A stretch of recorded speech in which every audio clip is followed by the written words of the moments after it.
Bonjour à toutes, bonjour à tous. Je vous retrouve aujourd'hui pour une petite vidéo sur les aliments mixés.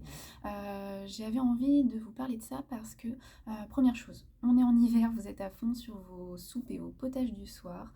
Et deuxième chose, je trouve que il y a un petit phénomène de mode là sur les jus, les cures de jus, les extracteurs de jus et j'avais envie que vous puissiez ressentir, comprendre la petite subtilité selon laquelle en fait c'est pas si intéressant que ça les aliments mixés.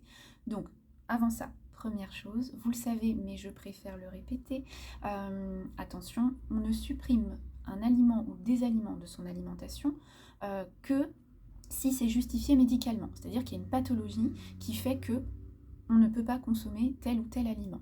Donc, attention, je ne suis pas du tout en train de vous dire que il faut plus consommer de soupe, de purée, de compote ou de jus, pas du tout, mais j'ai envie de vous transmettre cette petite notion qui en fait va vous faire comprendre que oui, on peut, mais que c'est intéressant de compléter par autre chose. Deuxième prérequis. Donc, qu'est-ce qu'on retrouve dans nos végétaux et dans nos féculents complets, par exemple? On retrouve des fibres, des vitamines, des minéraux. Vitamines, minéraux, vous le savez, je ne vais pas tout vous décrire, mais c'est indispensable au fonctionnement de l'organisme. Il y en a beaucoup qui sont dits essentiels, c'est-à-dire qu'on ne sait pas, ou alors seulement qu'en partie synthétisée, donc on a besoin que l'alimentation nous l'apporte. Deuxième chose, les fibres. Donc quand on vous parle de fibres, en général, on désigne par ce terme les fibres d'origine végétale. C'est-à-dire que vous trouvez dans vos fruits, dans vos légumes et dans vos féculents complets. Ces fibres, elles font plein de choses. Elles sont très bonnes pour la prévention cancer, pour la prévention des maladies cardiovasculaires, pour la prévention diabète, pour le transit, bien entendu. Et entre autres, elles ont aussi cette capacité dite d'hygroscopie, donc elles vont absorber, ou en tout cas certains types de fibres absorber l'eau environnante. Donc elles peuvent par exemple freiner une diarrhée, contrairement à ce que souvent vous croyez. Et également, elles ont ce pouvoir d'absorber toute une partie, pour faire court, du gras et du sucre alimentaire, notamment du cholestérol.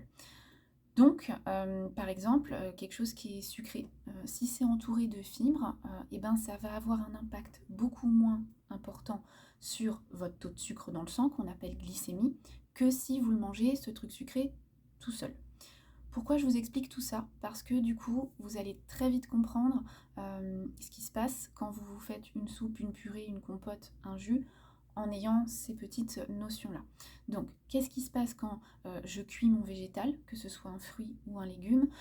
Déjà, ça vous le savez, en général, vous perdez des vitamines et des minéraux. En sachant que depuis les années 50-60, les aliments se sont malheureusement beaucoup appauvris en vitamines et minéraux. Leur teneur nutritionnelle est bien moindre de par le fait qu'en fait les sols se sont beaucoup appauvris. On va pas tout manger cru, je suis bien d'accord avec vous. Mais quand même, c'est important de le soulever. Je cuis mon fruit, mon légume, je perds encore des vitamines et minéraux. Deuxième chose, je cuis mon fruit ou mon légume, ces petites fibres qui font tant de choses et qui sont tant bénéfiques à notre santé, je les ramollis. Voilà, c'était le petit bruit de la fibre qui se ramollit. Je la ramollis, donc finalement elle va commencer à perdre un petit peu ces super bénéfices qu'elle a. Et puis derrière, quand je prends mon aliment, mon fruit ou mon légume que j'ai cuit et que je le broie, là les fibres, non seulement elles ont été cuites et ramollies, mais en plus je les pulvérise, je les broie. Donc finalement, oui, je pense que là vous commencez un peu à voir ce qui se passe.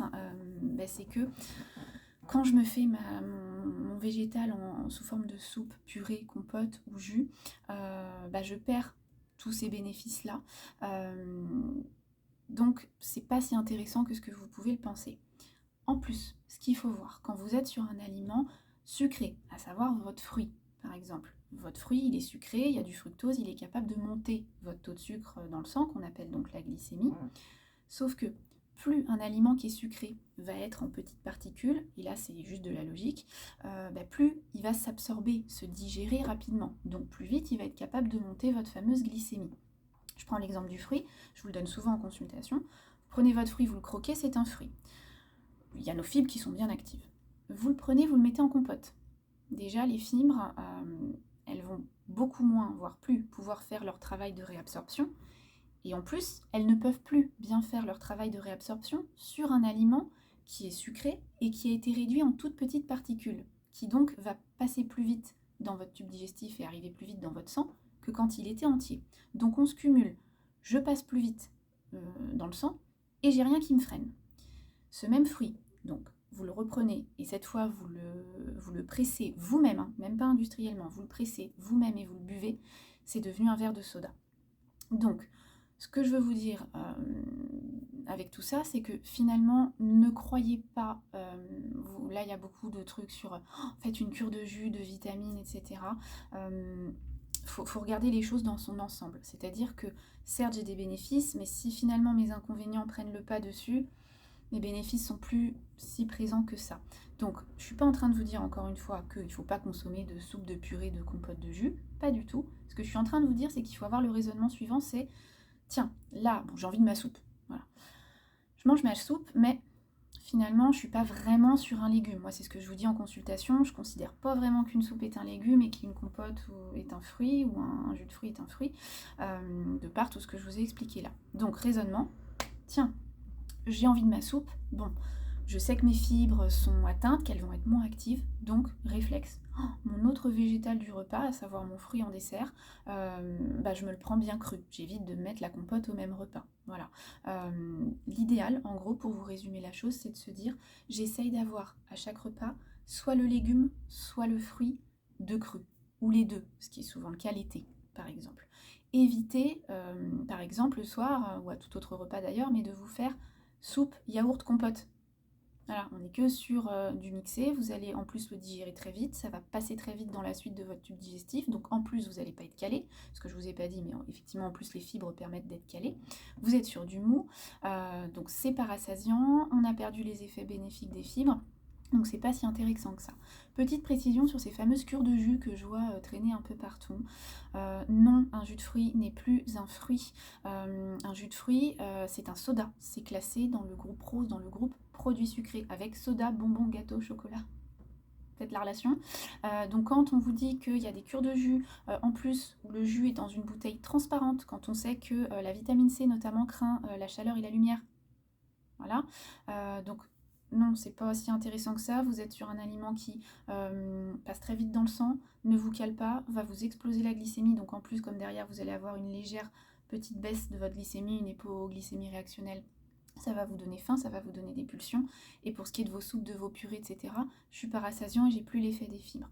Donc, à pas bannir, mais à associer avec d'autres aliments pour soit ralentir l'absorption du sucre de notre fruit par exemple, mais aussi pour retrouver, réapporter des fibres au sein de ce repas qui, elles, pour le coup, seront bien actives et grâce auxquelles on pourra bénéficier de tous ces avantages que je vous ai cités tout à l'heure. Voilà, et bien écoutez, je vous dis à bientôt, je vous souhaite une bonne journée et je vous dis à très vite pour une nouvelle vidéo.